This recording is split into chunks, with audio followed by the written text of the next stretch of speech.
3. Good afternoon, everyone.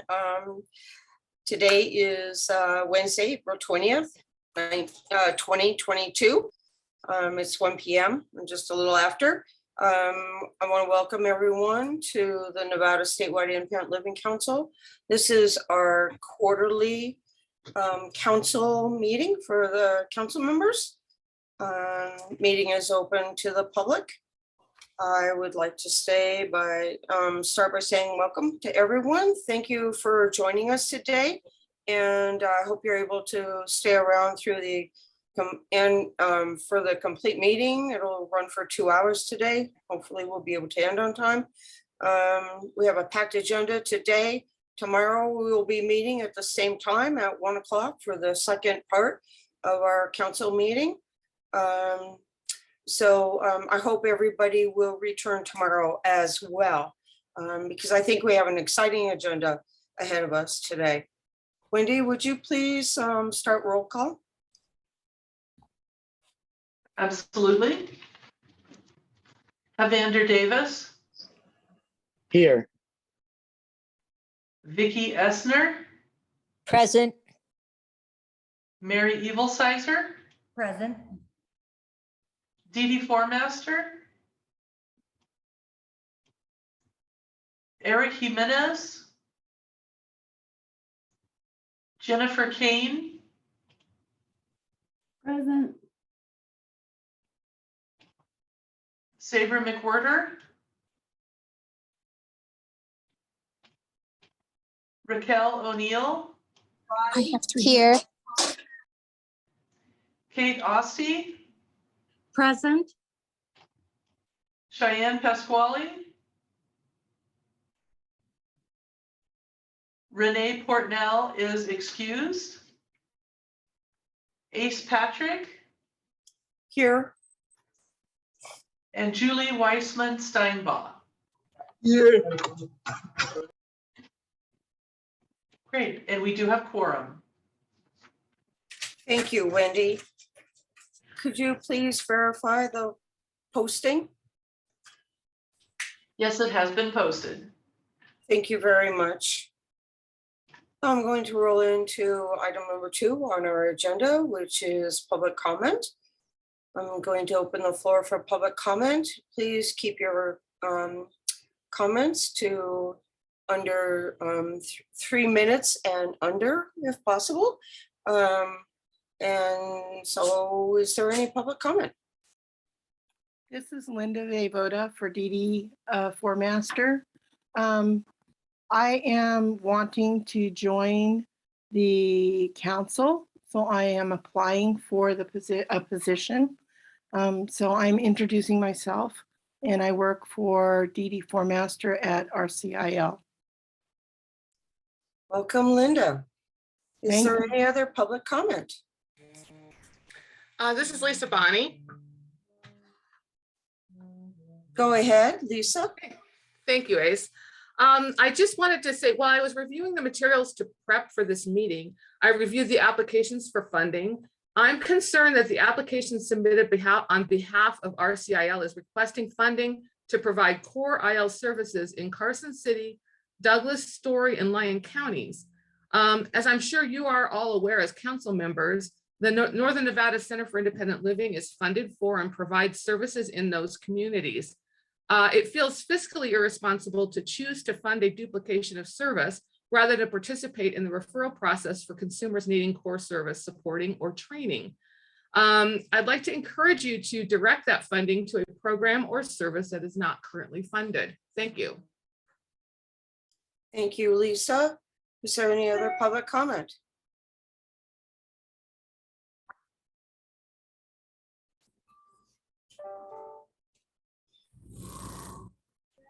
One more time, is there any other public comment?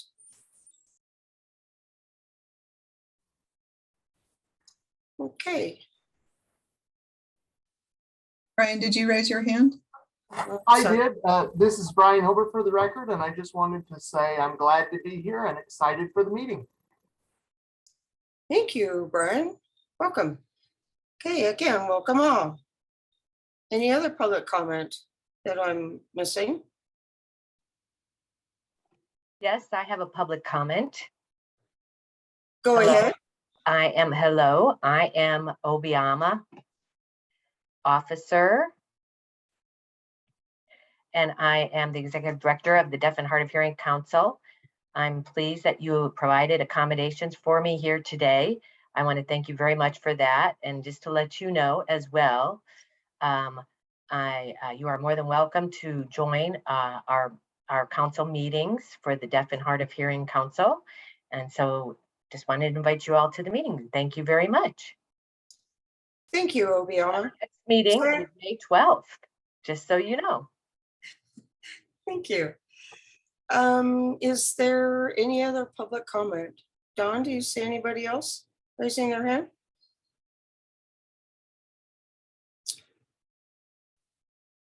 An extensive list of participants today, but I do not see any hands up. Great, thank you very much. Okay, let's roll into item number 3, which is the approval of the meeting minutes for January 13th, 12th and 13th, excuse me. That was our last quarterly meeting. Is there any discussion around the meeting minutes? I'm assuming that the council members have seen those. If not, is there anyone who would make a motion to approve the meeting minutes? Evander Davis for the record. I make a motion that we approve last meeting's minutes. Thank you, Evander. Is there a second?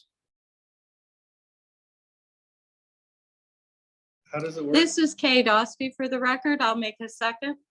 Thank you, Kate. There's been a motion to approve the meeting minutes. Any other discussion? All right, Wendy, would you please take a roll call vote for the approval of the meeting minutes for January 12th and 13th? This is Wendy for the record, yes. Evander Davis, Aye. I'm sorry, I didn't quite hear what Evander said. Aye. Oh, thank you. Mary Evilsizer, Aye. did Dee Dee Formaster join us? No, He okay, is not here right at the moment. okay. Saber McWhirter,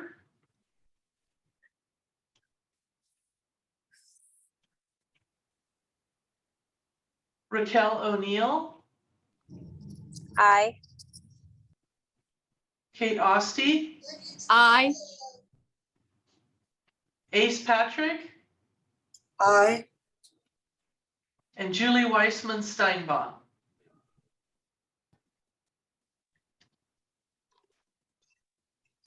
Aye.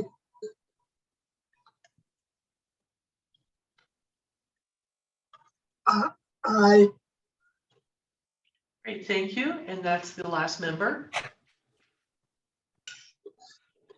Okay, thank you very much all, and I believe that that passes.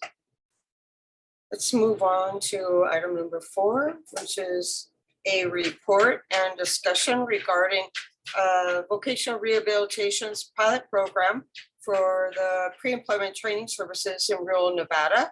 And Marshall Hernandez, who is the rehabilitation supervisor of Voc Rehab, is he here? Yes, I am, Ace. Wonderful. Welcome, Marshall. Thank you for the warm reception. This is my first time attending this meeting, so I hope I don't mess it up. So yeah, we do have a report, or I did receive reports regarding the program that you guys were part of or helped in sponsoring. So I will kind of highlight the highlights to that report. So it was a combination of VR and then Churchill County and Douglas County. We had different coordinators in combination of it. The program was to look at grade appropriate curriculum for pre-ETS, so pre-employment transition services in those communities. So they focus on age-appropriate curriculum and looking at resources within those communities. As part of it, they visited and worked with middle schools and elementaries to gain a good insight of what that looked like. Due to this was during the time of COVID-19, they did face some difficulties. They had to switch from in-person to a digital platform. So with that digital platform, it was less interactive. It did kind of affect the interactions that they had with groups and scheduling and different kind of challenges that they had in requesting permissions. In terms of outcomes though, they did gain a better idea of vocational internships, career opportunities in programming, ABLE accounts, guardianship versus powers of attorney, making decisions, understanding IPE progresses, advocacy, career pathways. One of the recommendations that we did have from this collaboration was getting a better idea of what future and career plannings would look like working with parents. Past practices indicate that students' parents are reluctant to attend digital platforms. So we're hoping that this spring, 2022, we can go back to a more in-person with a hybrid of digital. So with that, we did get some success. There was a lot of collaboration, but it wasn't as eventful as we initially expected due to the format switching from in-person to digital. So those were like the highlights. Thank you, Marshall. Are there any questions for Marshall?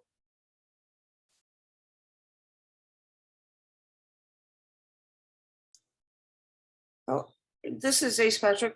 So Marshall, do you have any do you have a number for us of how many people you're currently serving with that program? No, but I can get it for you. Actually, the person that was ahead of my position was Daphne De Leon, and she was working with Michelle Merrill. So they probably have better access to what those numbers look like than I do. I am new to my management role within Dieter. I started about a month ago. I was actually a rehab supervisor for Carson City and Washoe. So I had a little bit different focus than just transition services. I captured everyone under the umbrella of Oak Rehab. But I can get those numbers for you, Ace. I know you have a meeting tomorrow, so hopefully we can get those for your tomorrow meeting. Anything else? So numbers in terms of what it looked like? This is Ace again. Thank you, Marshall. I mean, I'd appreciate knowing, Yeah. how many people you're actually serving and what the success rate of your program is with those numbers myself. Definitely. Are there any other questions for Marshall that he could possibly? Thank you for being here, Marshall. Yeah, no problem. Thank you for, I mean, this is not always an easy thing to do, but thank you. Yeah, actually, what I can tell you is I do work with, at least my previous position, work with Sherry Mitchell and Sarah McGraw. Those are the two coordinators for those districts. Sarah works in Churchill County and Sherry works in Douglas. So in my previous position, I worked with them when they work with high schools. In terms of this pilot and program that you guys were co-sponsoring, it's a little outside of my normal wheelhouse, but I can get those information for you. But yeah, I was kind of going into this a little unprepared, and so hopefully I didn't mess it up too much. This is Ace again. Thank you, Marshall. I appreciate that. Are there any other questions for Marshall at all?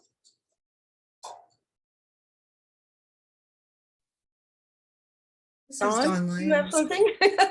something? I don't see any hands up, but Okay. I do want to express my thanks to Marshall for stepping in for Daphne's position. I know she had said she would provide a report, and I know you wish she had, but Yeah. I'm really glad that you could provide what information you have on that for us. Yeah, definitely. What I'll probably do is I will reach out to Michelle and Daphne looking at numbers, but I would also be curious if not only for myself, but for this committee, looking at what that looked like in actual data. Like if they were doing, a lot of it was digital platforms, but what does that digital platform really look like?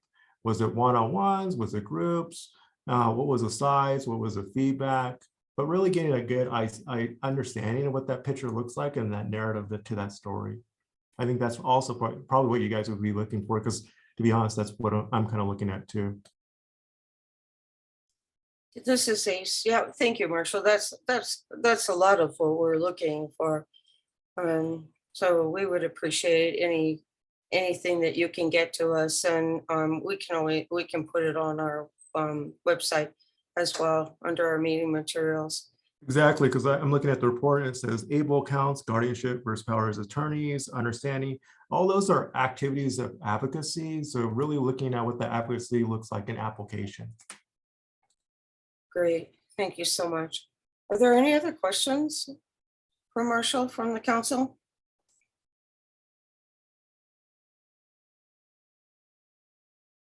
Okay. Don't you see anybody with hands? I do not see any hands up. Okay, I thank you. believe the council does have my email, so I can gather information. I know you guys meet probably quarterly. So I will, even if you want me to present next time for those data points or someone else, we'll make sure that we have it as fast as timely as possible. This is thank you, Marshall. We would really appreciate that. No problem. Anything I can do to help. I think it seems like it was a great program, but I would really want it, if I was in your shoes and the people that you represent, really what does that story look like?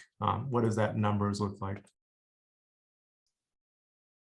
Okay, thanks again. Thanks for being here. Oh, you're welcome. Pleasure to be here. I hope you can stay through the rest of the meeting as well. Yeah, actually, I plan to. I looked at your agenda. You have some interesting topics. My position is rehab manager. My position is statewide, so it's not just focused like in Carson City, Washoe. I work heavily with rules and our Clark County. So it looks like you guys have some interesting things that I should stick around and listen to. Great. All right, let's go ahead and move on to item number 5. Is Marina Holcomb here? This would be an update and report regarding the Youth Action Council. Is she here, Dawn, or? Yeah, I'm here. Hi, hey, Marina, hi. Hello. Oh, welcome, Marina. So we're very interested in hearing get your update on what's happening with the Youth Action Council. So there's a lot of fun things happening in the next month. Actually, I am organizing a Young Hero grant that I received. And I have to entertain 10 young students, and I'm going to do like vision boards and kind of give their idea of what they envision their future like. And then we're going to have like the backside be what the Youth Action Council can help them with to achieve those goals. So then like the Youth Action Council can start working on getting those things available for students that are getting ready to graduate. This is Ace. Thanks, Marina. Can I ask how many current members do you have? So you're starting off with. So right now I have one member that is always reliable and responds all the time and easy to get a hold of.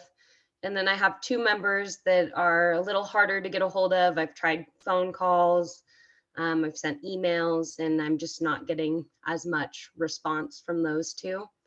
So, but this is going to be just for young students in our area, and we're going to host it at the Rural Center of Independent Living. So. Great. This is Ace. I'm looking forward to seeing that happen, and I think it's great. And I want to applaud you, by the way, for applying for that.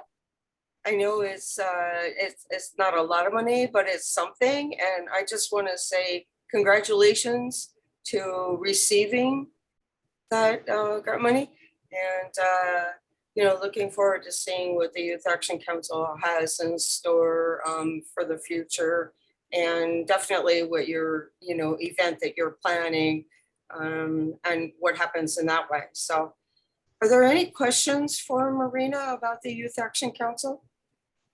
Julie Steinbach has her hand up. Go ahead. Hi, Marina. Hello. Julie Steinbach for the record. Can you tell us a little more about that Like, where did it come from? Um, What is it for? So Dawn sent me an email that was for a Young Heroes grant, and they have basically what they want to do is they give grant money to a certain amount of young youth that you're going to take a part of and teach them something. And I applied for the grant that was only for $100, but it was to engage 10 young students. And so I figured that was like pretty achievable, and it would be something that would get more attention to the Youth Action Council. And so I went ahead and I applied for it, and I received notification that I was accepted for the grant money, and now I have to host an event for it. Fantastic. Thank you. Not a problem. Thanks for the question. Mrs. Ace, are there any other questions for Marina?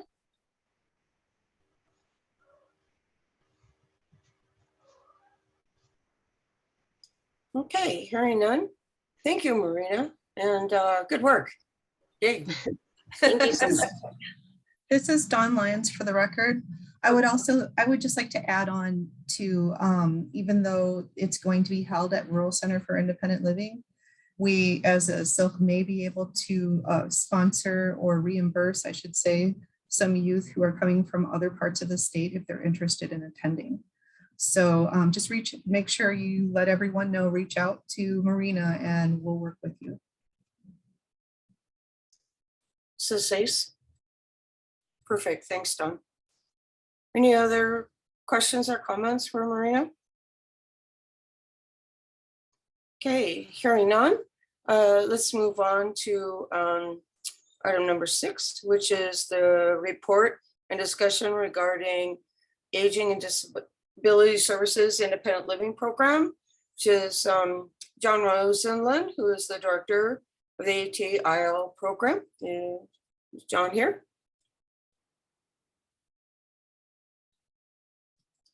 I'm here, Linda. I just had to unmute.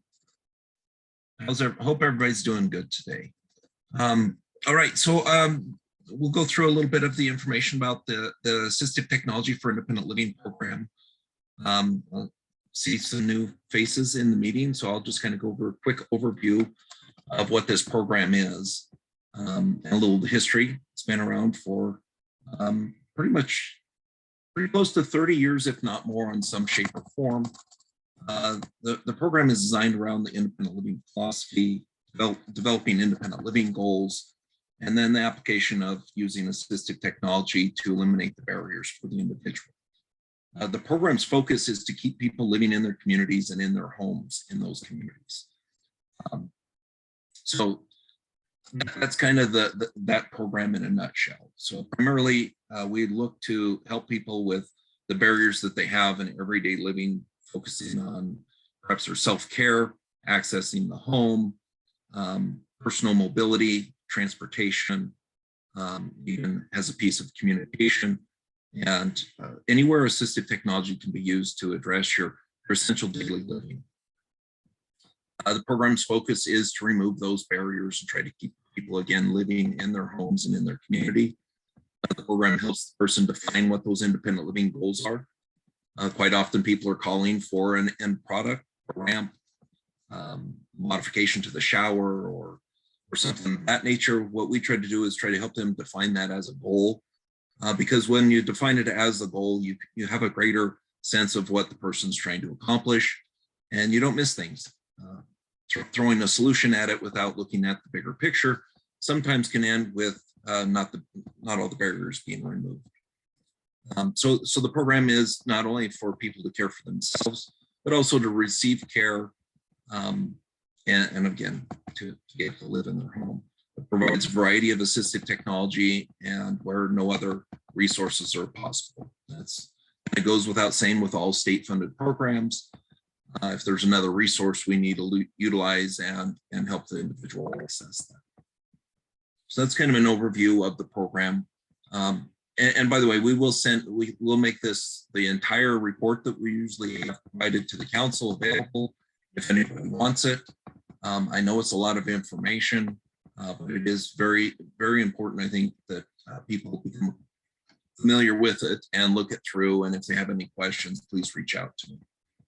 The program has 3 funding sources. The program's funded through, in part, by the Nevada SILC, about $140,000 a year. We use some Assistive Technology Act funds. It's an activity that we can do under the Assistive Technology Act, but primarily it is state-funded dollars. The total budget's about it's actually a little over $1.5 million. 23% of that is operations. That's to cover staff, having locations, mileage to go and meet with people, so on and so forth. The remainder and the majority goes to actually purchasing the assistive technology and assistive technology services. That includes everything from home modifications to actual devices, if that's what is in need.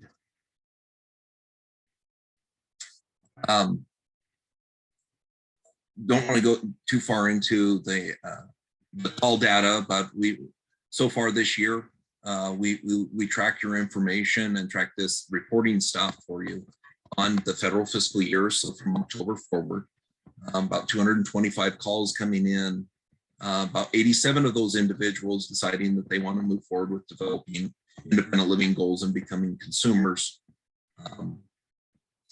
Through that process is a number of referrals, information and referral, where about 703 referrals have been made and technical assistance provided in 29 of those instances.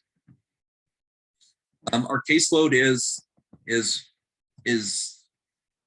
hindered a little bit by the wait list. So we have our cases that we carried over from the previous year, about 216 cases that carried over from last year.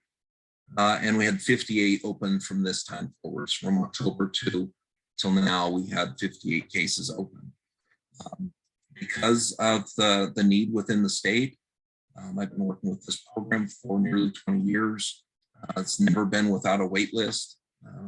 Goes to show the need of the program, because there are very seldom other resources to modify your home, to put a ramp in, to keep you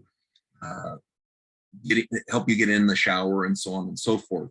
Those barriers aren't really addressed through any Medicare or Medicaid, except for one waiver under Medicaid. There's a small resource. So that's really why this program's been around that long. And that's why you will see that big carryover of consumers throughout each year. We just only have so many resources to go through and serve so many people. We currently have 62 active consumers. So what that means, it doesn't mean that everybody else is just sitting there waiting. At some point in their case is moving forward. And in my case, I mean, they're either developing their goals, they're identifying all the barriers that need to be addressed, or they're in the part of exploring what assistive technologies are best going to work. So when I say 62 active cases, I mean, that's 62 cases we believe we are going to be able to provide services for by the end of this year, this state fiscal year ending in June. We think we're going to have enough money left to be able to do the ramps and whatever we need to do to remove those barriers. That leaves 129 consumers on the wait list. And come July 1, we'll get our state dollars again, and we'll just attack it again. We'll go through and figure out how many consumers we're going to be able to serve. Taking into mind, we always identify people that are at high risk, or we need to prevent them from going into an institution, or we need to transition them out of an institution. Those cases and services are prioritized. Any goal that needs to be addressed to keep that person in the community is prioritized, and we just kind of move it to the front of the line and try to get that done as quickly as possible. So during the year, we had 20 goals that were related to relocation. So when I say relocation, that's transitioning out of a care facility. And those are individuals that are in a care facility, and one of those 20 goals had to be addressed to get them out of that care facility.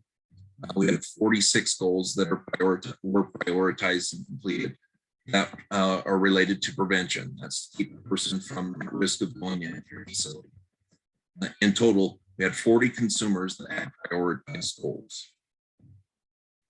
The majority of the goals that we have for the year are self-care. The statistics, if you've been involved when I give these updates, you'll see these three are usually at the top of the list. Self-care being the number one. That's bathing, toileting, self-feeding, preparing a meal, those types of things, and providing those assistive technologies or modifications to enable that. The overwhelming majority is always self-care. Those are self-care goals that are identified and laid out in their individual service plan. Community-based living is typically where you'll find home access issues, being able to get in, out, and throughout the house. Those are the secondary goals. So self-care number one, home access is number two, and then personal mobility and transportation are a combined goal under the federal independent living. And we don't have that currently separated out, but I do have some information for you. That's our number three. And that's primarily transportation. So 86% of all of those goals in that category are transportation related. I believe in the other 20%, or just under 20%, are mobility related. So that's personal mobility devices, prosthetics, things of that nature. The last two goal areas are communication and information and access to technology. Those goals will often relate over to something that the person's trying to accomplish, but will fall into those categories. All right. Again, in the full report, if you're interested, I'll break this information down of like the percentage of goals met, the percentage of goals in progress, withdrawn, the number of people that we weren't able to contact, how many people passed away, and so forth. But we're going to jump into some of the survey responses. I know you want to keep your meeting rolling. So our survey data is very important in this program. And it has been all the years I've been involved. We provide a voluntary survey for the consumer to respond to. And part of that is we like to shoot for a 50% response rate, which is considered pretty good on a voluntary satisfaction survey. And it's more than satisfaction. We're asking people about the life impacts that they've had. So the questions we'll go through ask about the satisfaction they are with the staff person they work with. I guess I should jump back a little bit. CareChest of Sierra Nevada has been the statewide provider of this program for the last two, maybe 3 years. Different times it's lived different places, but CareChest is our partner and supports this statewide. So it's anywhere in the state, somebody can access this program by contacting either one of those centers that they've created. So staff-wise, the percentage, the positive percentage, so that's excellent or very good, 92% reporting of the reporting individuals said that they had a very good or excellent staff person. Choice and control. Ask the consumer if they had choice and control over the goals that they set and the types of services they received. I can just say that we know based on the comments that sometimes that's confused with maybe the end service the person received.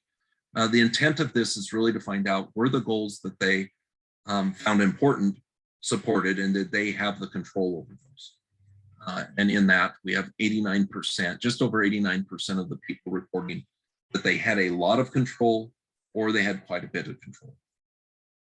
It looks like we had a handful of people that we have one individual that said they didn't have enough choice and control in that. So we will follow up with that individual and find out a little bit more. Sometimes by the comments that they leave, we can kind of tell and rule out whether it was something we could address through giving the consumer more control, or if it's something outside of our control. You didn't get the vehicle you wanted. We only have so much ability to address if you got the tile color you wanted, or something of that nature. But that's sometimes very important to the consumer. We asked the person if it made a positive impact on their life, just a simple yes or no. All consumers but two said that they had a positive impact. That's 88% of the consumers. Historically, that's been at 100%. But we had 2 consumers that didn't feel there was a positive impact. The overall quality of life, 80, close to 85% of the people said it improved a lot or improved quite a bit.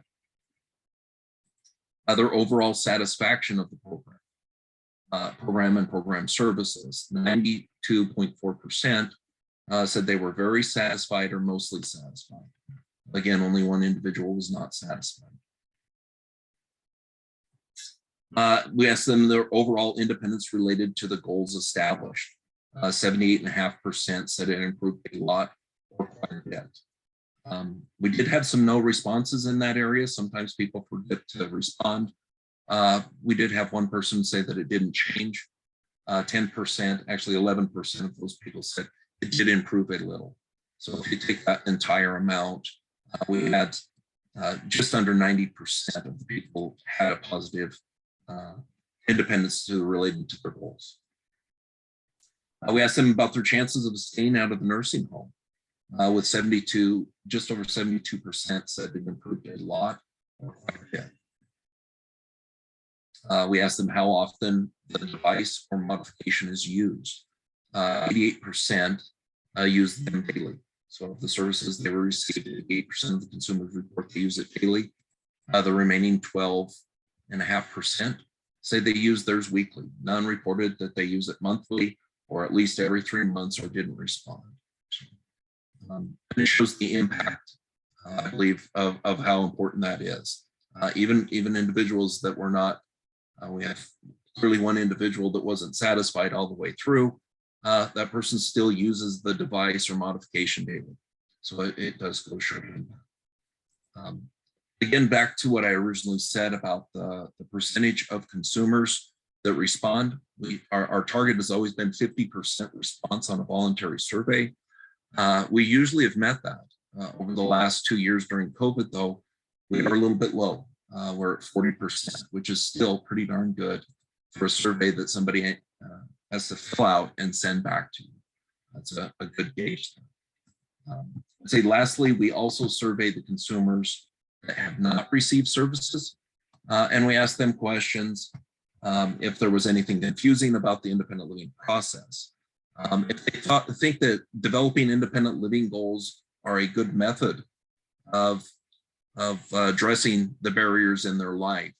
And while we don't get a lot of response in that, I think it's always positive that when we do get those responses, that people do respond, that it's not confusing to develop independent living goals, and that it is a good method of really getting at the greater issue, not just addressing the assistive, I want this specific piece of assistive technology. And granted, many consumers may know exactly what they want. But when you look at that bigger issue of about trying to access the home, I've said this before and I'll say it probably every time I give an update. If we just go in there and put a ramp in, we're not looking at the bigger continuum of that person's life. That person has to get up every morning and get out of bed. And where they want to go throughout the day, the ramp is just one small piece of that. If 5 feet from the end of the ramp, there's a curb and no curb cut, that person's stuck. I have seen this happen where we look at this on this method of just going and providing the ramp, and we don't look at the longer continuum, where we don't have the conversation with the consumer about where they want to go. You're going to miss that piece. As I say, I don't care if they want to go down and gamble or do whatever they want to do in their life. We want to know what that is so that we can start looking at what those barriers are. And another thing is we don't want to be afraid of developing a goal. Our transportation goals are probably one of the goals that get withdrawn quite often because the person finds out that maybe their owning a personal vehicle may not be something that they can budget for. It may be more than they want to go after, or it may just not be in the cards. It may not be something they can afford at this time. I've been there myself personally. So, but until you start developing that goal and you start looking at what the barriers could be, you can't move forward, right? If you just look at it as an unobtainable object, And I speak from experience in this. When I had a spinal cord injury, I was presented with a modified vehicle that back then they were like $60,000, $70,000. And I didn't have two nickels to rub together. I was like, this was so unobtainable, right? But when you start breaking down and really having somebody work with you and looking at different ways and maybe different methods that you can improve your life and go after and obtain that transportation, which fortunately for me ended up being a set of hand controls. Again, perception versus looking at that goal and breaking down those barriers. It's important to try. And that's why we want to encourage the consumer to at least go into it, not look at it as this is a guaranteed slam dunk, you're going to meet the goal, but explore it, right? Maybe it'll give you some additional steps that you might need to do in life, but I think it's a very positive way. John, if I may jump in? Yeah. Because I don't want you, I think this is Ace. I think that very last part that you just said is really significant and very important for especially those of us here on the council to really hear and take in. And that very last part that you just stated, I think is the most significant. I mean, all of your report, of course, is very comprehensive and very data driven, but that last part, I think it's just so important. So I appreciate that. I know you probably have more to say on this. And I know that our next item, our next agenda item is something that Don wanted to jump in with. So if you would allow me, and Don, unless you have something else to say to John, I would like to roll this conversation right into item number 7, which is a discussion and making recommendations regarding assistive technology in the workplace and collaborative efforts, because I know that Dawn has something to say in conjunction with what you've been saying. Dawn? This is Dawn Lyons. Thank you, Ace. Before I do have a question before I roll into that, but before I ask that, Julie, you still have your hand up. Does that mean you have a question for John?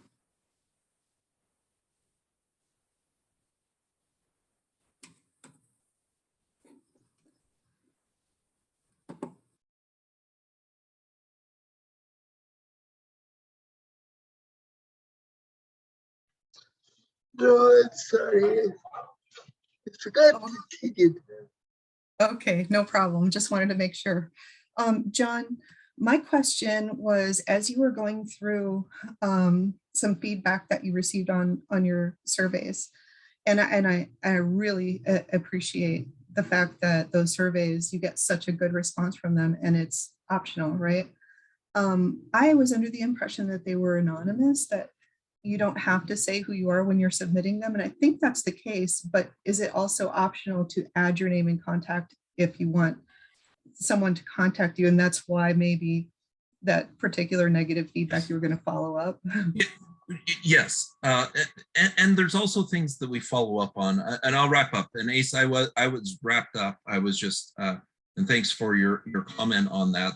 If we could really just tell the stories of some of the impacts that happen with that program, and what we find out when somebody just calls for that one piece of equipment, it's quite an exploration, and there's some really meaningful impacts there. But yes, back to the survey, it is optional for that. And like one of the comments, I just have to say, the person's commenting on a service that we don't do. So it's obvious that the consumer has, on one of these surveys, the consumer's responding about a service that we don't even provide. It was about a meal delivery and then something about air conditioning, both things, and actually another organization that doesn't apply to that. But what happens is a consumer may be working with several organizations, and we've got one piece of that, and they get this survey.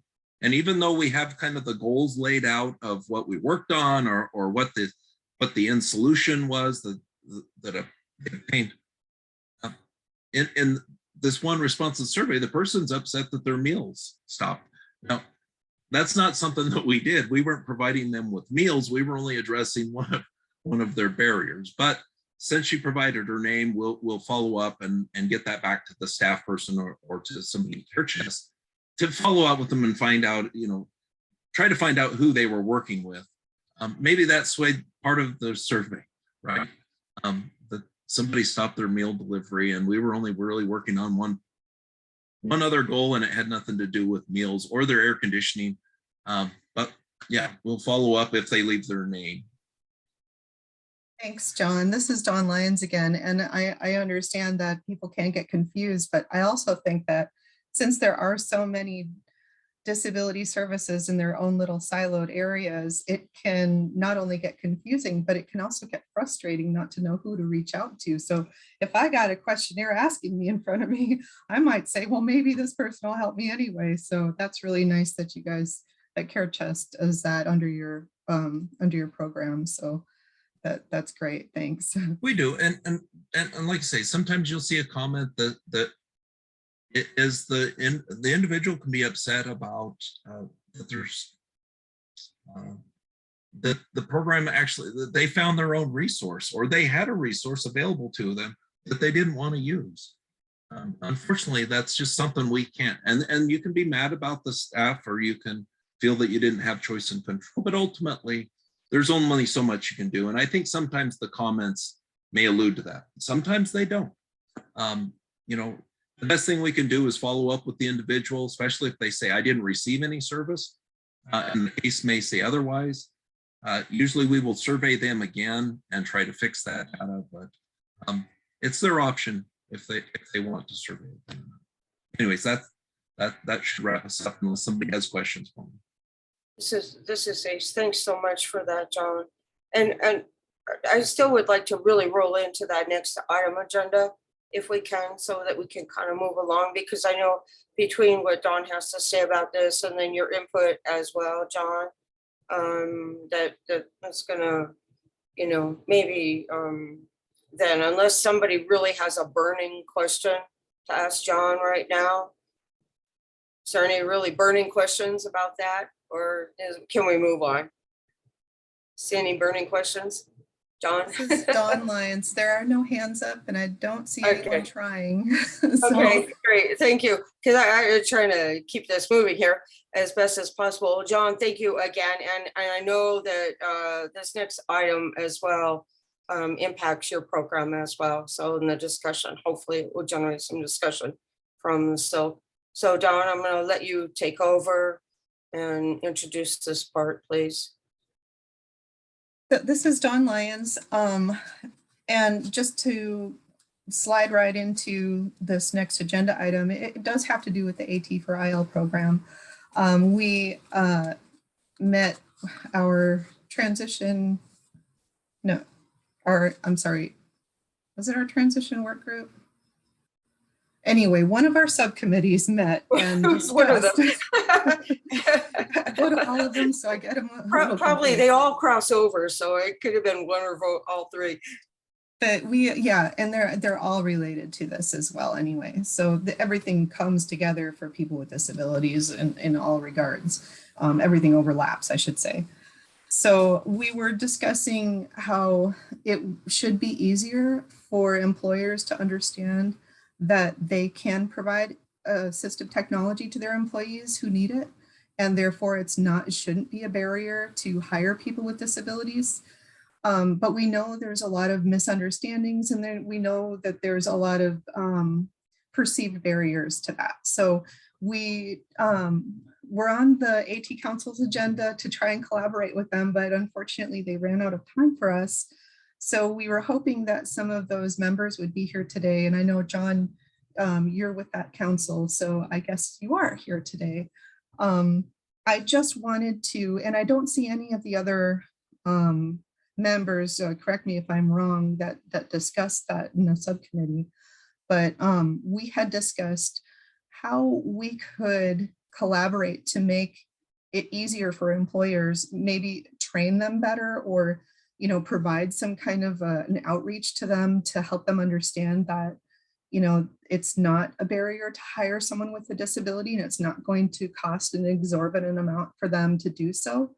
And it's really a simple process. And together with Voc Rehab, because vocational rehabilitation also offered, that was Michelle Merrill was talking about how, they do help with their services to provide the assistive technology needed for employment.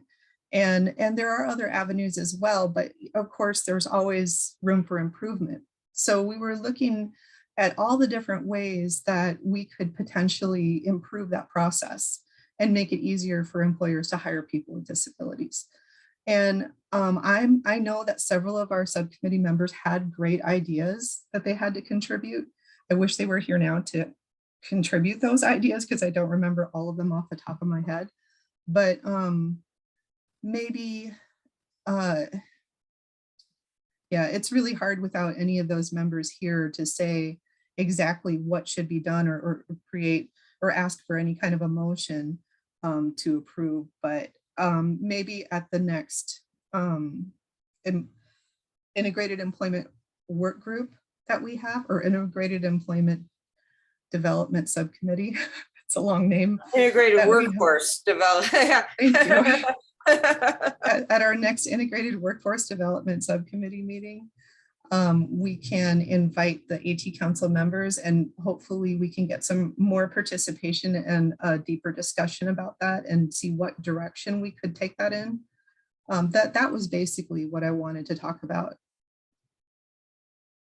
And this is Ace, and maybe John, I don't know if maybe you might be able to attend our next meeting when we do have that, because there was a lot of discussion generated around this, and people were very interested in seeing how the SILC could help with this. Yeah, this is John, both the assistive technology. Yeah, we didn't get through very many of our agenda items under our council meeting. But anyways, just to be clear, this would probably be less to do with the program that we just talked about. Program with the design and as legislatively approved, those funding sources are as a last resort. If there is somebody with a vocational goal, it's not we would be looking at really their community living barriers, and not so much the employment. But just to make that clarification, the AT for IL program would probably not be involved with somebody with a vocational goal or barriers in the workplace. But now let's jump into the other assistive technology collaborative piece. Under the Assistive Technology Act, there is specifically training and technical assistance for systems change. That's one of our requirements in there. The barrier we have is lack of staff and lack of resources. There's only a couple people in the state that run that AT Resource Center currently. There's going to be some more. We're trying to get more people hired. But with that said, the training and technical assistance, we can certainly provide that information in helping both the individual or the employer. Assistive technology is just solutions. I almost hate the word assistive technology, because I mean, I've worked with people within the state that think it's automatically got to be an electronic device. It's really complicated. I can tie a string to my door and pull it shut behind me, and boom, I've got a door opener and closer. I mean, they're just solutions, and that's probably the big piece. I would say that hopefully vocational rehab and Dieter are at the table, because I know specifically Michelle has done a whole lot of PSAs in the past about this subject, employers and hiring people with disabilities.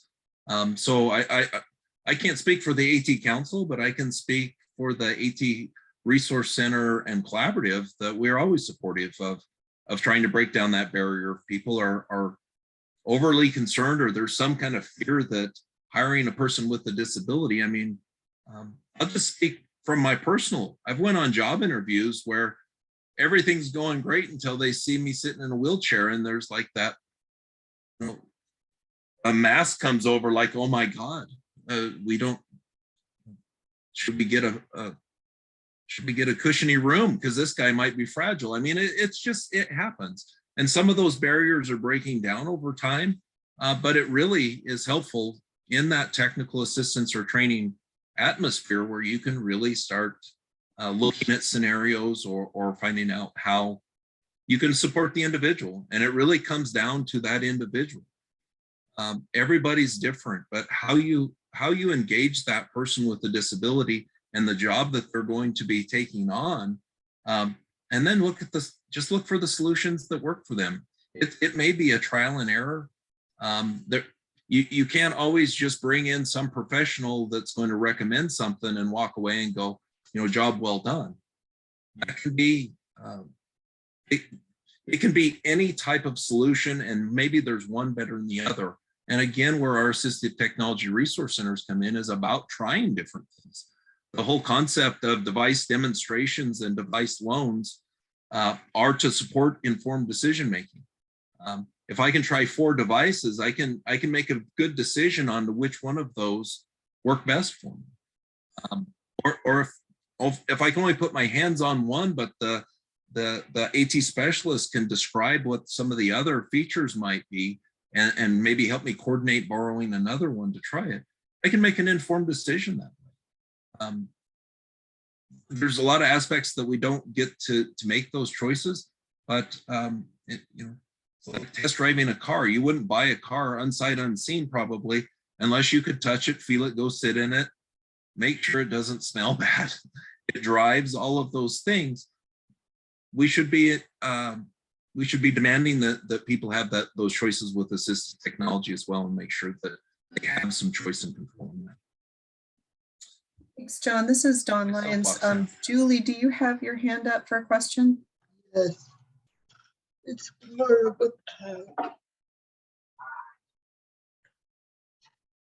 Julie Saga for the record.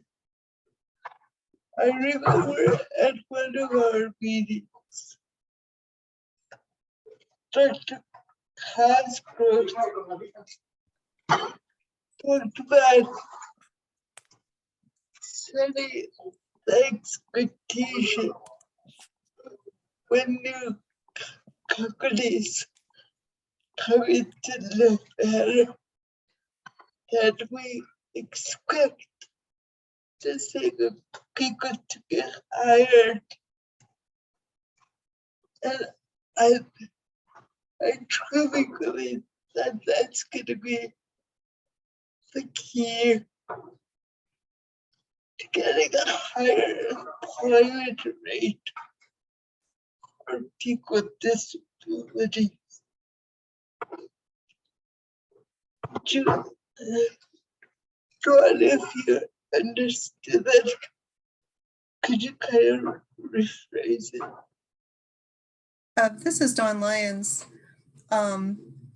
She's basically saying that if anyone didn't understand that, and I think the captions caught it pretty well, that the key to people getting hired is going to be breaking down those barriers of preconceived notions of a person with a disability walking in the room, like you said, John, and being discriminated against without really people even realizing that that's what they're doing, even sometimes. But and just setting like expectation. Right, setting that expectation. I think that's really the key, is as a community, as people who could inform legislation, we need to set that as an expectation, not as, oh, it's a nice thing to do. No, we expect you to hire folks with disabilities. Thank you. This is Dawn Lyons, and that's kind of where I was going to go with that as well, John, is there's several different aspects of this, or facets to it, I should say. There's the need for the expectation people to be not discriminated against. And how can we do that? And we need to brainstorm ways that we can ensure that that doesn't happen, that ensure that maybe we do need legislation, like Julie said. Dr. Cosgrove also talked about some universal accommodations that help everybody, not just people with disabilities, and that's a possibility for us to promote and encourage and possibly even, advocate for legislation or mandates, because those are things, and I'd like to invite Sandra to go ahead and elaborate on that actually. Hi, thank you. Go ahead, Sandra. Thank you. Yeah. Yeah, so this is Sandra Cosgrove. I'm a history professor over at the College of Southern Nevada. But my son had a learning disability the whole time he was going through school, so he had IEPs. And so I became very proficient in what he needed in order to be successful in his classes and the way materials should be presented and the way he was going to be able to access things the best. So when I started teaching, I just incorporated everything that I had done with my son into my class for all my students. And so I don't differentiate between students that have a disability and students that don't. I find that if students can see it, say it, do it, they all do better. If I provide it in 3 different formats, everyone does better. And so I think this idea that there's a burden to be borne if you have to provide somebody with accommodations, find out what the accommodations are and just provide them for everybody, and everyone will do better and everyone will be happier. And yes, it might require a little bit more front loading of how you set things up. But once you start doing that, that just becomes the accepted pattern of how I set my classes up, and I just do it. And then I don't get the confused emails. Then I don't get students who are falling off track because they are able to access my courses in ways that make sense for them. So everybody does better. So I definitely think there's something to be said in this conversation that's going on, just to say that it shouldn't be a separate accommodation for people. Everybody should be getting these accommodations because it works for everybody. And what was said just a minute ago about assistive technology, during the pandemic, we all needed assistive technology. Nobody could work without assistive technology. So again, it became a thing that we all needed just to be able to function and do what we were doing. And it's a good thing that people with disabilities had already been using all these technologies, so we knew what they were and how they worked. So we benefited from that. And this is Dawn Lyons. I'd just like to add, that John, as much as I understand what you're saying about everybody having individual needs, if we complicate it in that way, employers are going to look at it like it's complicated. And although it makes sense what you're saying, I understand it, and you're right.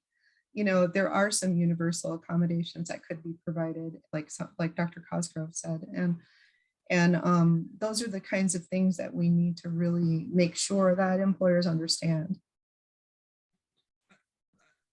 Vicky has her hand up. Vicky? Vicky, go. Did you have something to say?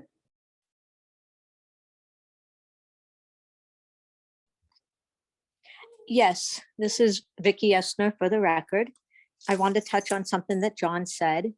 And for those who do not know me, I work for vocational rehabilitation for Dieter.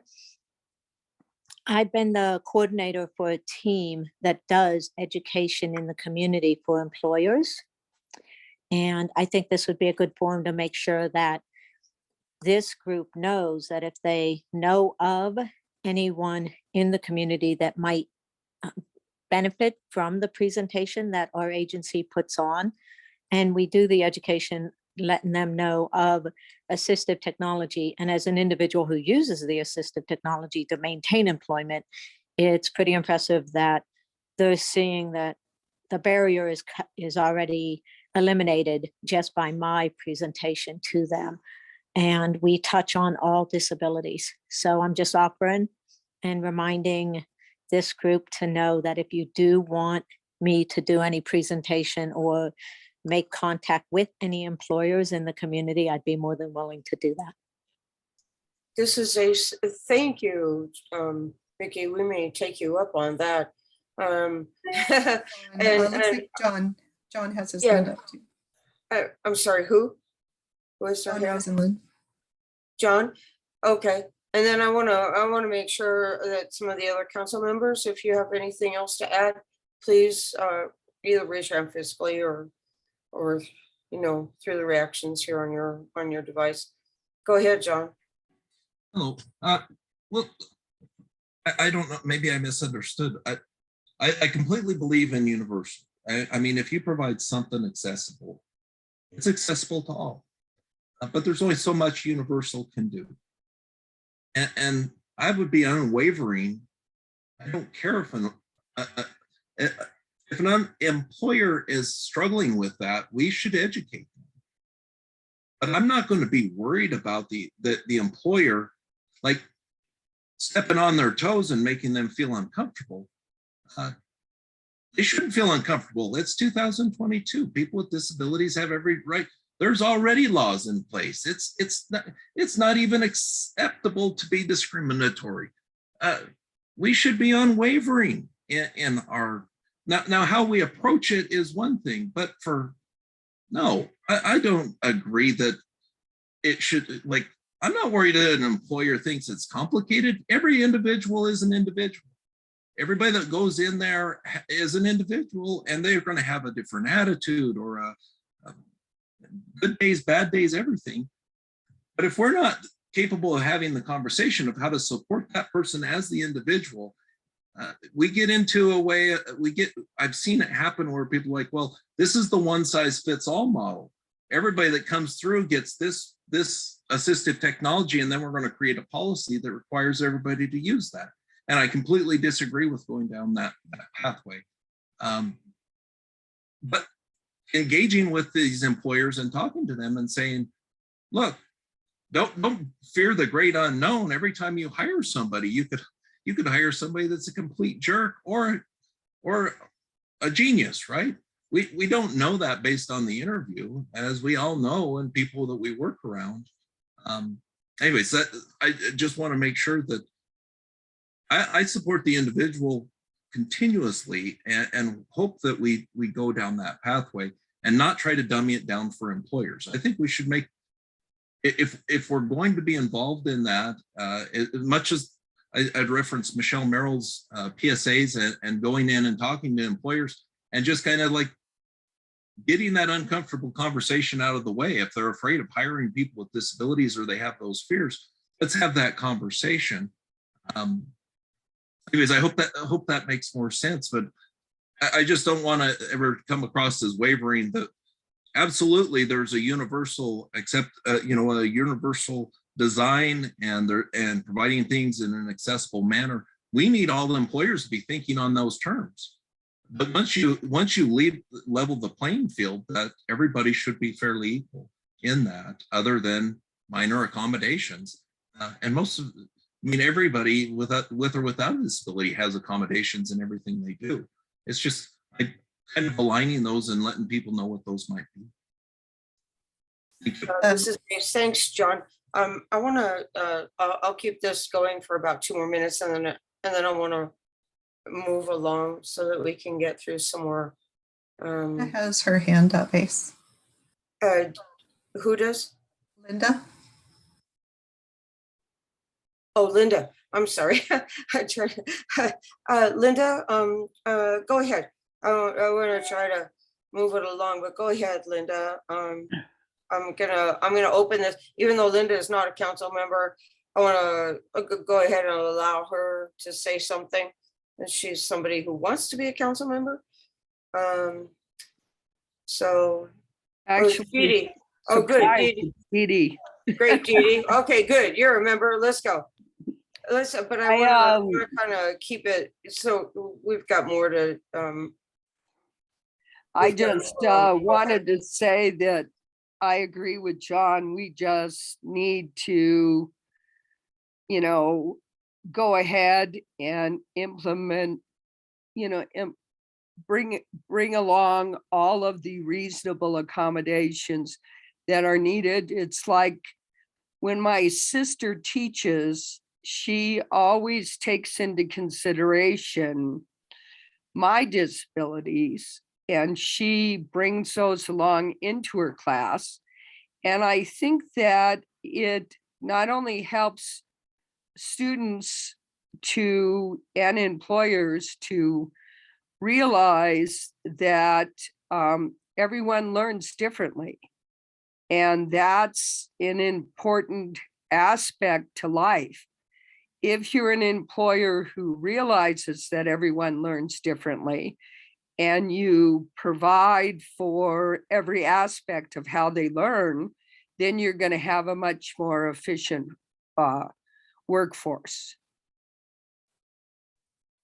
This is Ace. Thank you. This is Dawn, may I? Go. Dawn Lyons for the record. I want to mention that Julie Weisman Steinbaugh also agrees with John, she said in the chat.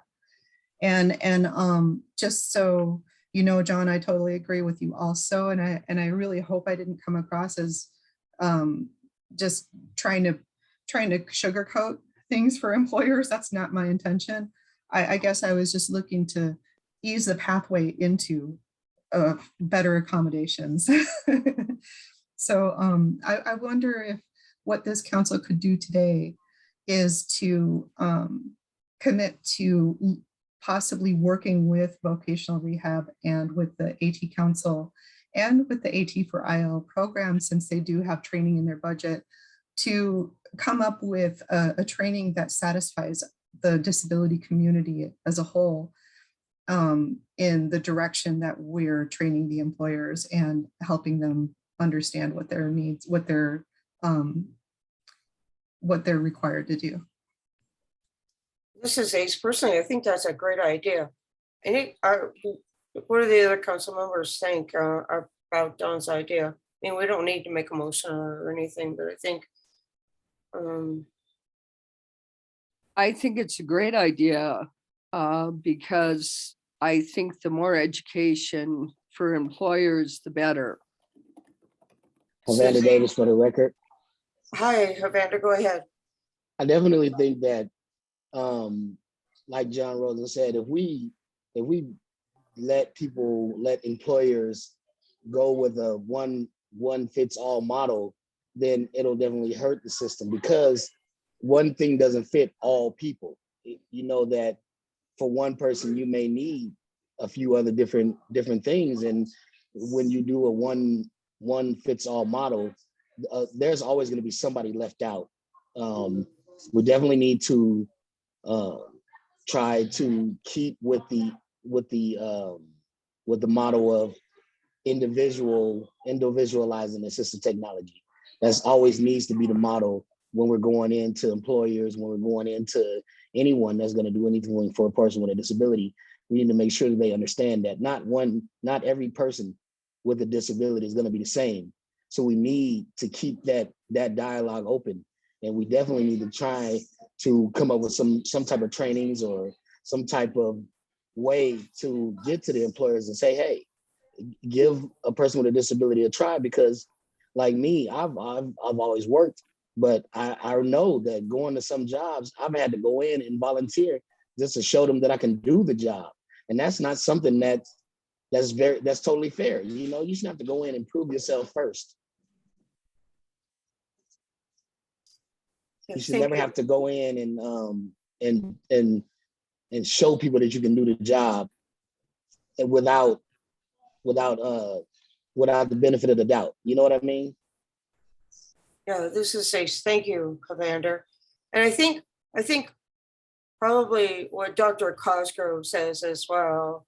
You know, it seems to me that it's a combination of what she was saying, John saying, Don saying, Dee Dee, Vander, everybody. So I think personally, I think working with Don, like you said, this council working with Dieter,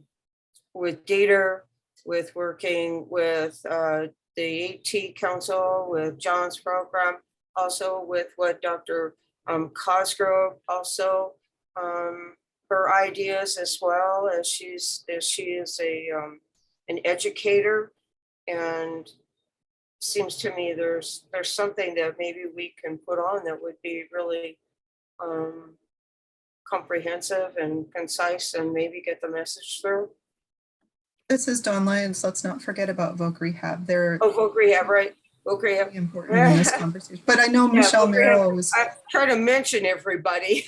I know Michelle Merrill was definitely willing to work with us. I'm not sure if she personally would be involved in that, but I know that she was interested. And it looks like Mary Evilsizer also has her hand up. Okay, unless, okay, Mary, go ahead and. Okay, great. Hey, good afternoon, everybody. This is a topic I think that is near and dear to the disability community. I wanted to say that I feel it's a great idea, and assistive technology is a way of helping, but we still have the barriers to remove to help people with disabilities get their foot in the door. And the barriers are the perceptions and the fear that employers have about hiring individuals with disabilities, which is really unfounded once they hire one individual and they start to feel more comfortable and less fearful, because as it's been mentioned before, you can hire someone with a disability that's going to be a genius, or somebody that's going to be a jerk, you know, or somebody that's going to be mediocre, or somebody that's going to be a leader. But what I'd like to add to this conversation real quickly is the Department of Labor does have a title for October. It's also called Employment Awareness Month. And then during October, what the Department of Labor has, they have like a curriculum where individuals with disabilities go or set up a meeting, go in and meet with different employers during the month of October to help to bring awareness that people with disabilities want jobs like everybody else, to help to bring awareness that that employers should not be afraid to hire people with disabilities. They're not going to go in and sue them. And then also help them develop an awareness about the assistive technology that's available that does not need to be expensive. So that curriculum is already there. It's free, and it might be something to consider. Thank you. Thanks. John also has his hand up. Okay, go ahead, John. And then I really would like to wrap this up so we can move forward here. Yeah, just a quick question, because we didn't have this conversation in the AT Council. Is this something the SILC is looking at spearheading? Because I guess my question is that this is VR's, this is their job. Yeah. Is this something that the SILC is like doing a campaign to push VR into doing more, being more active and starting an education piece? Because there's only one piece of this, it's assistive technology. That fighting perceptions and helping employers understand that there's, you know, that's just a perception, that hiring people with disabilities is not this big scary thing. Because like Evander, I mean, you go into a job and then, you know, after you're successful, they're like, oh, well, now we, you know, it's kind of cool to hang out and get to know people. But that first perception, and I just say that this is a vocational rehab. This is in their wheelhouse. This is what they're should be doing. A lot of those PSAs that they had done years ago, that's what this is. So I guess I'm trying to understand for myself before we go to the next topic. Is this the SILC that wants to take this on and promote it and do it, or push VR into doing that piece? This is Dawn Lyons. May I, Ace? Yes, go ahead, Dawn. So before I answer that question, I would like to give, you know, a couple of people from VR here a chance. Yeah, I'm still here. This is Marshall Hernandez for the record. So I've been listening to your conversation. And it is things that we do capture from VR's side. We have windmills training. Actually, Vicki presented too what she does. She's actually part of my team in Las Vegas, where she works with individuals with vision loss. So we do it as part of WIOA. As part of responsibility for WIOA is not only to empower clients, but also to break down those misconceptions from the employer standpoint as part of that hiring process. So we do have employment engagement teams that work with employers to do disability training and awareness. Right now, we're preparing for our youth summer internship program. And that's part of that piece, is even in that inclusion part is soft skills training, but disability awareness for employers that will be hosting interns to break down those misconceptions about disability, disability accommodations, or even AT. So we do it. It is kind of within the wheelhouse of DETR as an employment agency for individuals that bridge that gap between loss of employment or maintain employment or advancing employment as they transition to the employment workforce.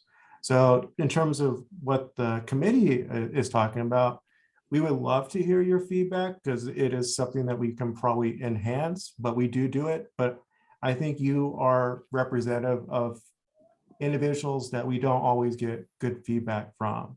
Even though we do surveys on a yearly basis, you represent individuals in different populations. So hearing your feedback, addressing your questions is something that we always strive to do and do a better job in. Sorry, Dawn, I spoke when I wasn't supposed to. Oh, no, this is Dawn Lyons. I was asking you to speak, Marshall. Thank you. Because that's what I was hoping you would say. And I'm also hoping that you would be gracious enough to also present to the SILC before we start any kind of movement from our standpoint. If VR could come and present there, because Lisa said that there was a campaign that was done right before the pandemic. Maybe we could get a presentation on what has been done, what is planned to be done, and how many employers it reached, that kind of thing. Is there some kind of presentation that VR could provide? Yeah, we can do, it depends on what you're looking for, because there's different programs that we do. Like I talked about the student internship. I worked prior to my new position in Carson City. So we did a lot of work-based learning experiences. That's what they would be in terms of pre-ETs as one of the 5 modules. And we would work with the Starbucks roasting plant. We do have programs where we work in school districts where it's on the school side or in the community. So it really depends on what you guys are looking at, because we have it's not like you guys even talked about today. It's not a one size fits all. We have different models and different things based off disability, based off employment goals, based off projections and transition. So we have a very holistic way of looking at it based off individuals' needs. Even in Las Vegas, we have different programs that we work with the school district on. If it's, we had a program in the past called Jeep. We have other kind of programs that we do and are developing in. So we can present to you on what we're looking at. We probably can include our employment engagement piece, because they really work with employers as a clientele rather than, but we have counselors and staff members who work on the individual empowerment. Our employment engagement need breaks down those misconceptions from an employer standpoint. So you can hear 2 sides of it, if that's what you're looking for. This is Ace. Thank you, Marshall. And this is Vicky, just a touch. Yeah, I was going to ask Vicky if there's something else you can add to this. Sure. And the presentation that we do for anybody that asks for the presentation, plus we also seek out employers. Right now, we're collaboratively working with Amazon. They have the Amazon, Williams-Sonoma, there's several other major call centers, and we do a presentation that does include interaction from the audience. So it's not just on blindness. It covers individuals with all disabilities and helping I want to say, not eliminate, we will never eliminate the myths, but to help answer the questions and provide the feedback with the questions posed to us. So we make it as interactive as possible as well. And this is Dawn Lyons, may I? Yeah, thanks. Yeah, thank you.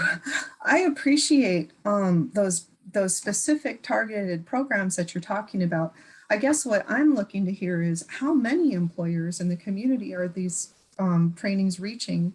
And are they receiving information only about one population of the disability community? And how can we make this more far reaching? How can we really make this a more universal understanding with employers without, restricting it to certain programs and certain disabilities? Does that make sense? It does, Don. Sorry, this is Marshall Hernandez again for the record. Sorry, Vicky. Is because we're VOCRIA, we work with individuals with every disability. Some states have what's called an order selection where they only work with the most severe individuals. We're not under order selection, so it can be a very profound disability, but it can also be a minor disability. So our individuals can be varied, just like we were talking about. We had a presenter for a teacher was talking about her classroom.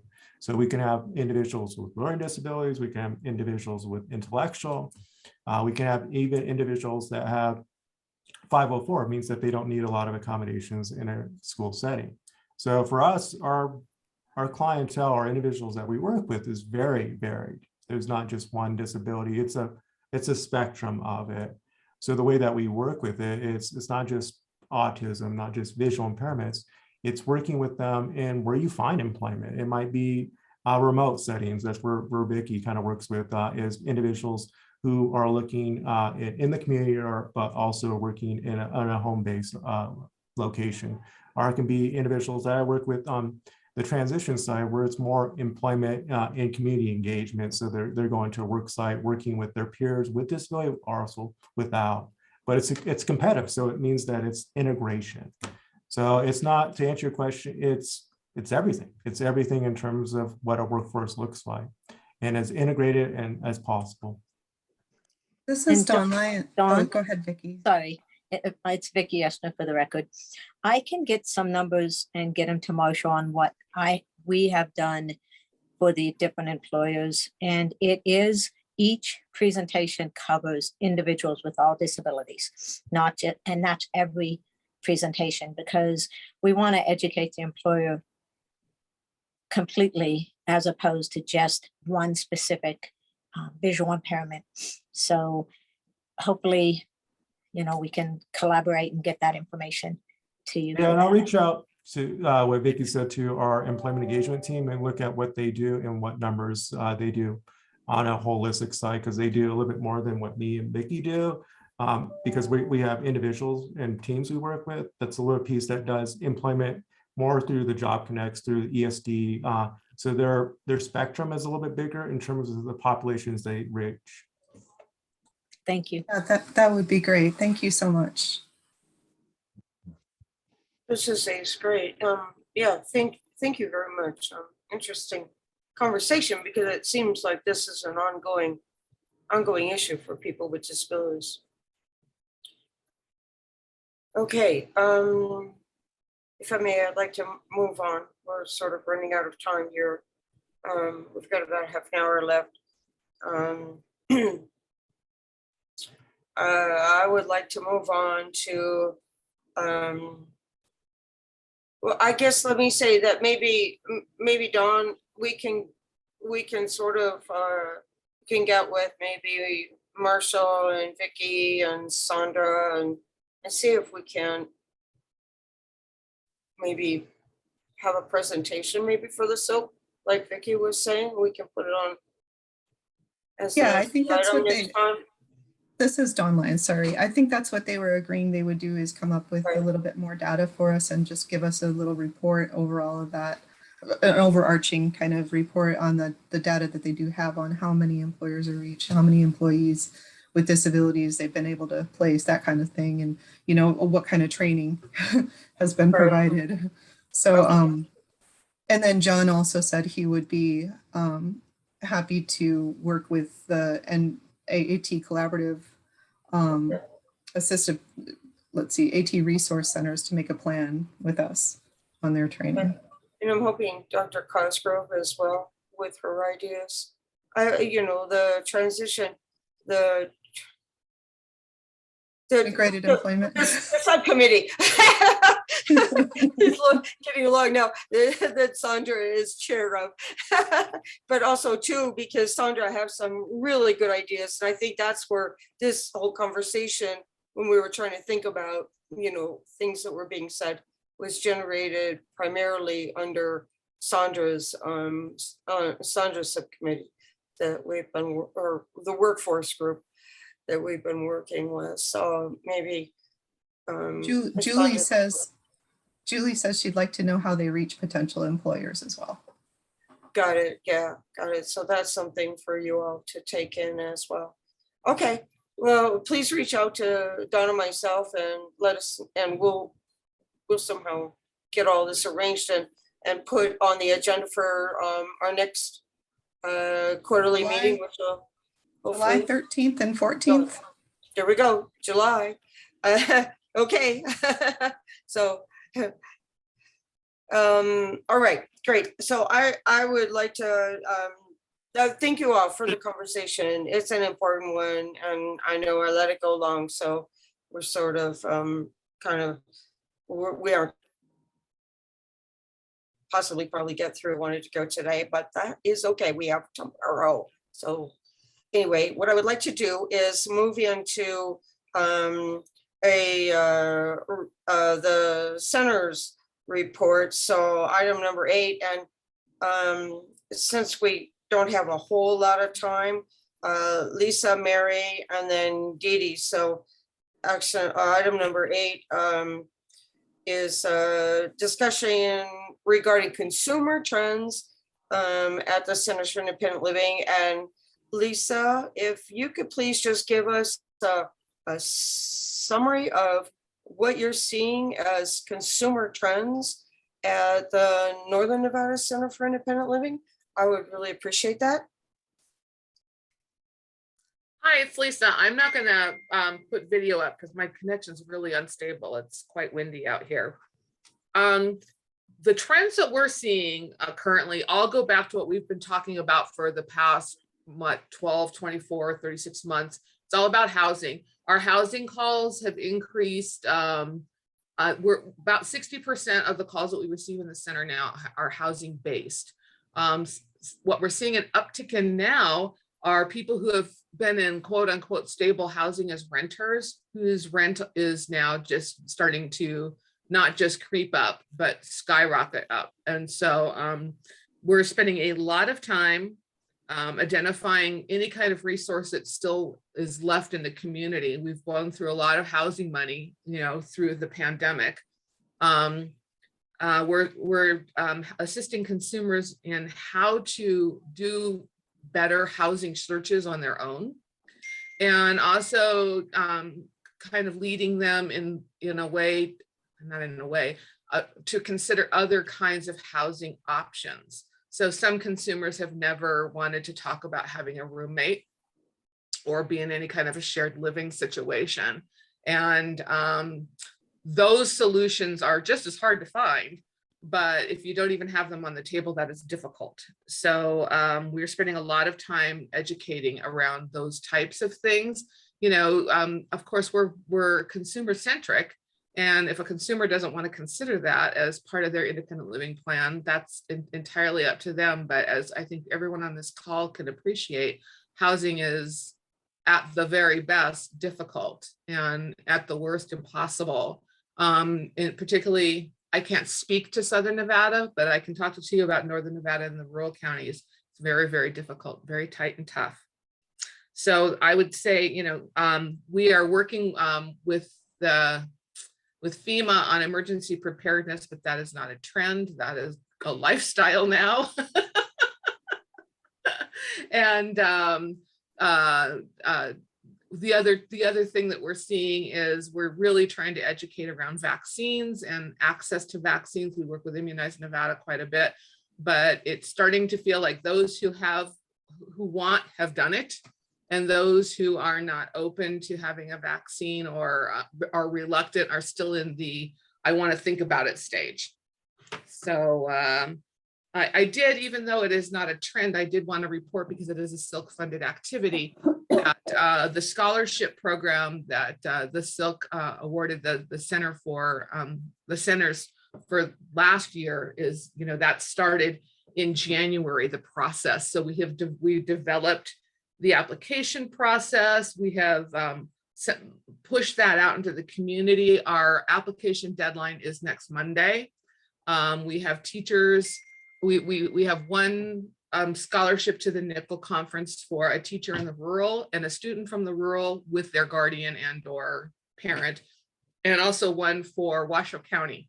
And so the next thing after this will be the interview process, and then awarding scholarships. And kind of circling back, this is hopefully going to help with some membership into the Youth Advisory Council, and kind of undergird that effort in some way. So I just wanted to make sure that you all knew what was going on there as well. So there, less than 10 minutes. This is wonderful. Thank you very much, Lisa. Yay, Thank you for that the was awesome. opportunity. Thank you very much. That was great. That gave us a lot of information in a very short period of time. And I really appreciate you keeping it concise and getting all those things in. So I would like to move on to Mary Evilsizer then, and her report on consumer trends. I'm assuming it's going to be very similar for the Southern Nevada. Your company. It's okay, guys. Hey, good afternoon.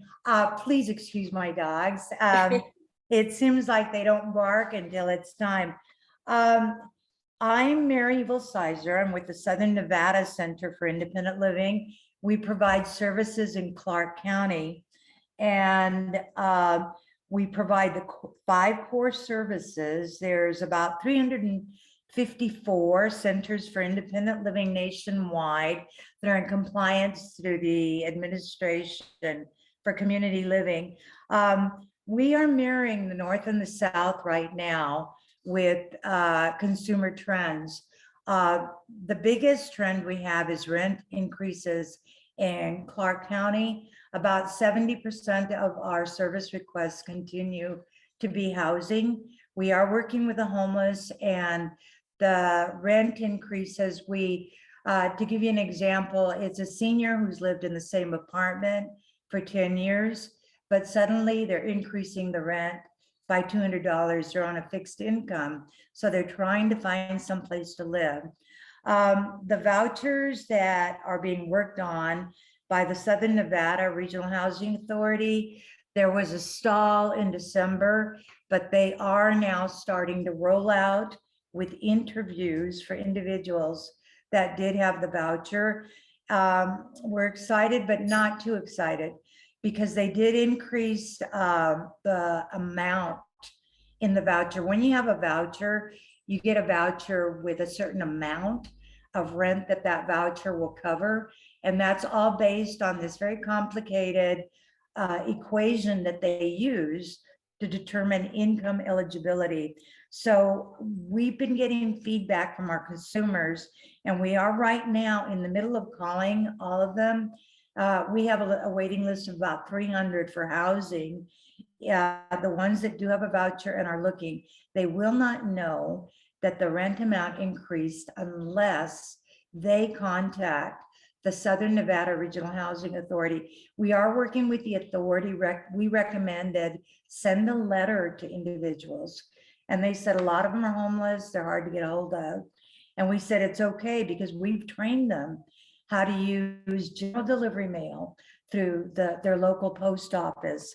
So that's a bit of good news, but it's not good enough, because the average rent is $1,400 for a single bedroom apartment. They're getting $1,350. So it's still going to be a problem. There does continue to be a lack of immediate housing. We've just had to, for once, say we have none. We don't like being in that position, but for now it is what it is. We're working on making some changes for the future. Our center has started doing housing information workshops. We have such a high demand for information about housing. They are posted on our website. We do ask individuals to work with us to register in advance, even though there's Zoom workshops. So we've got that going. That's working very well. Do want to announce that our center continues to have funding to provide rental assistance, food securities, personal protective equipment security. That means if somebody needs help buying a phone or a tablet to communicate. The eligibility criteria is it must be an individual with a permanent disability. They must live in Clark County, and they must have a need based. It has to be COVID related need. We're also continuing to provide assistance to nursing home transitions and voucher recipients who are at high risk for COVID-19. Again, we're helping them as well with rental applications, deposits to move into units. And then we also help them with home startup. And that means from the pots and pans, dishes, furniture, whatever they need to set up a new home. One of the current trends that we have here in Clark County is assistance with Social Security applications. We get requests for Social Security in the way of new applications, in assistance with current benefits. Also, we get a number of requests for Social Security card replacements when people have lost their Social Security cards. And then, of course, there is assistance with recertification and for the 18-year-olds that are moving from I am a child to I am an adult. We are happy that Social Security offices are open as of April 2022. They're open, but they're still working by appointment only. And they're still prioritizing the types of appointments they work with. In the meantime, the phone lines continue to be jammed. We reach out with our consumers through the phone lines. It takes a wait, but it's worth the wait. You're able to accomplish what you need accomplished. I would like to share with the SILC, again, like our sister center, Northern Nevada Center for Independent Living, we have the youth scholarship going, and we're getting applicants, and we ask them to write paragraphs, you know, how they would improve the disability community and what they would do just to help society understand and accept disabilities. So we're getting some very good responses. That's underway. Today at 5 o'clock is our deadline, and we are getting some good responses. So we're happy to announce that. And we again want to thank the SILC for the scholarship to provide, the grant to provide the scholarships to a student, 2 students and 2 teachers from Clark County School District. Then also want to let the SILC know that we received notice from the Administration for Community Living that our progress performance report was approved and by ACL. So we'll be getting the SILC a copy of that report. And also, like the North, there's an abundance of vaccine clinics. And we're learning that the ones that are not vaccinated, it's a consumer choice, and we believe in freedom of choice. But there is ample resources if they decide they'd like to do that. And of course, at the center, if they need a ride or if they need information, we have the links posted on our website. But I do want to commend the Immunize Nevada group. They're doing a phenomenal job with this. And with that, that is my report, and I'm hoping it's under 10 minutes. And those are the current trends in Southern Nevada. I am Mary Evilsizer. I'm the executive director for the Center for Independent Living in the South. We serve Clark County. I did send talking point list, and my contact information is on there. And so please feel free to reach out to us. Feel free to have your consumers reach out to us. We do such a broad array of services, but put simply, Centers for Independent Living are there to work with individuals with a permanent disability who are seeking independence, and we're there to help them to remove the barriers that are preventing them from independent living. And it takes us down a lot of roads. It's housing, it's education, it's transportation. It can be something as simple as driving lessons. But we work with individuals to help them help themselves, to develop an independent living plan, and then to develop action steps to help them achieve those goals. And it is our pleasure and our honor to be there to guide, support our peers as they meet their goals. And with that, I thank you. This is Ace. Thank you, Mary. Are there any questions for either Mary or Lisa? This is Dawn Lyons. I don't see any hands up, but I do want to thank you both for your reporting and for just letting us know how that those scholarships are going and what's involved in that. I appreciate that. I also wanted to ask you, last SILC meeting, you guys, I think it was the last SILC meeting, you guys offered to put our SILC survey, consumer survey up on your websites, and I sent you the link. I haven't seen them on your sites yet. Do you guys need that link again? Because I can send that. Please send it. I missed it. I'll resend them. Thanks. No problem. This is Ace. Thanks, Dawn. Thanks for bringing that up as well. Thank you both, Mary and Lisa.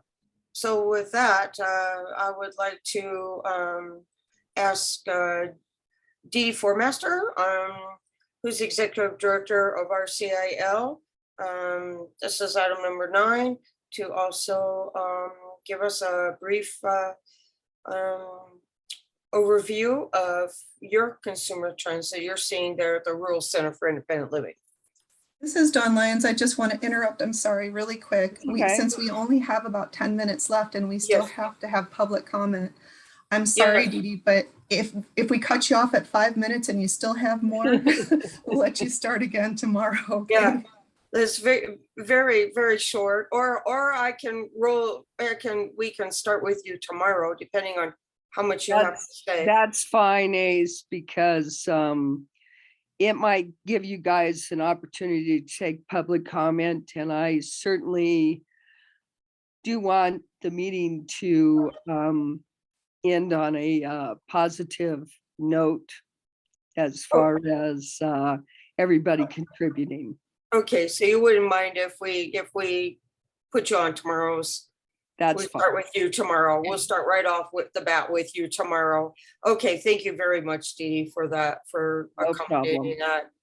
So, no questions for either Mary or Lisa then? Okay, let's roll right in then to public comment. I'm going to open up the floor for public comment. Is there any public comment?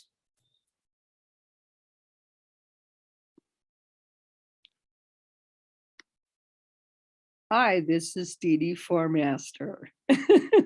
Hi, Dee. I'm back. Go ahead. I just wanted to address the situation that happened during public comment at the first part of the meeting about our CIL, and that NNCIL does not feel that we should be funded. And I wanted to just address that and let you know that NNCIL originally paid for our consumers and ILRU to provide Maggie Shreve, who came and trained our entire consumer group that was there at the time. And at that time, our consumers made the decision that we should become separate from NNCIL and SNCIL and become our own entity because we were in the rural areas and we understand about the basic needs of the rural areas. And so our consumers who have been at all the meetings to tell people all along for the last 25 years that they wanted RCIL to be separate and independent, and that they wanted a center for independent living. So that is the way we have operated all these 25 years and have shown up at the meetings to specifically say that we want to be independent, and we have basically been ignored. So at this point, we're hoping that there is new energy in our CILs and that they will be a little more inclusive in allowing us to participate, which we wish to do, and become a Part C center, and we can all work together for the disability community because that's why we're here. We're here to improve all of the services to all of Nevada's disabled community. And that's what we're shooting for. And just to remind everyone, Centers for Independent Living means a consumer-controlled, community-based, cross-disability, non-residential, private, nonprofit agency for individuals with significant disabilities, regardless of age or income, that is designed and operated within a local community by individuals with disabilities, provides an array of IL services as defined in Section 718 of the Act, including at a minimum independent living core services as defined in this section. And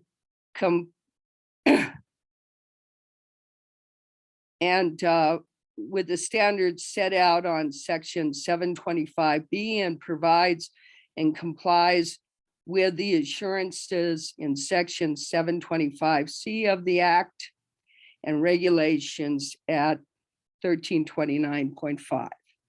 So our consumers want RCIL. Thank you for your time.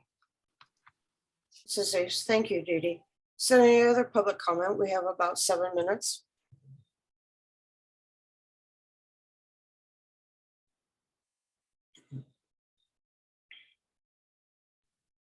I do not see any hands up. No more. Okay, then. I just want to say thank you all for coming. Hope to see everybody tomorrow, and we will start right off the bat with Dee Dee again with item number 9, talking about the Rural Center for Independent Living. So thank you all for coming. We will see you tomorrow again at 1 p.m. If you need some of the materials, please go to our website. All of the materials that we've talked about today, or we'll talk about tomorrow, will be there. So thank you all again for coming, and I say we end this meeting. Well, yeah, that's one. I'm sorry, quick question. Is it the same link? Same Zoom link? Yes, same Zoom Thank you. link. If you go to our website, it's the Yep. same Zoom link. Yes. Thank you. Thank you. Thank you for Thank asking. you for your time, Ace and Dawn, and everyone who is at the meeting. We appreciate all of you greatly. Thanks, Dee Dee. Okay, see everybody tomorrow. Thank you all.